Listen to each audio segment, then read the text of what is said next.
You're given immortality but you are sent back 3,000 years. What would you do? I am stranger in a strange land. I have no skill in making anything useful, not with the tools of this age, and my body is ill-suited for hard labor. I decide to go from farm to farm until someone is willing to give me simple work that can be communicated without words. At least my regeneration will help me recover quickly. I am kicked off a farm almost immediately. Within an hour or two it is obvious that I'm slower than a 10-year-old child at this time, and the farmer has no desire to share his hard-grown food with this oddly garbed, weak-limbed creature. I have learned 2 words which I believe mean barn and worthless piece of shit, or something of that nature. I cannot pronounce either, but I repeat them as I walk. I am near a city and the farms are blessedly close. Even so, it takes close to a full day before I find another farm that allows me to do some work. My benefactor this time is grizzled and careworn, yet I think he is touched by my helplessness. I work a few hours and eat for the first time. The flavor strange and bland to my palate. My vocabulary gains a few more words, but most of the communication is through hand gestures, though even that is surprisingly difficult. I sleep in the barn, rain dripping though the slats keeping me awake long into the night. I had the good fortune to arrive during planting season. As I grow accustomed to the work, I feel I'm less of a burden than I was at first.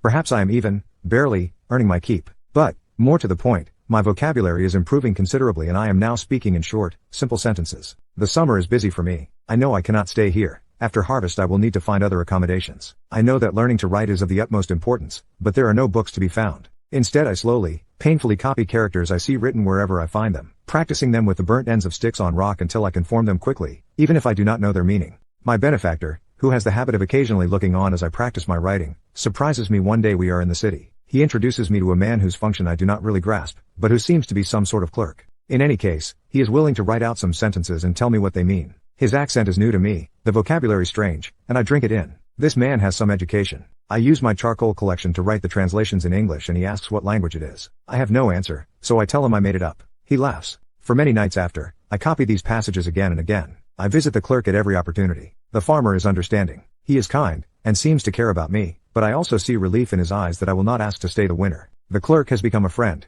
and he willingly supplies me with new words and corrects my fledgling script. Luckily, the script is simple and rather flexible, much simpler than English, and my progress is rapid.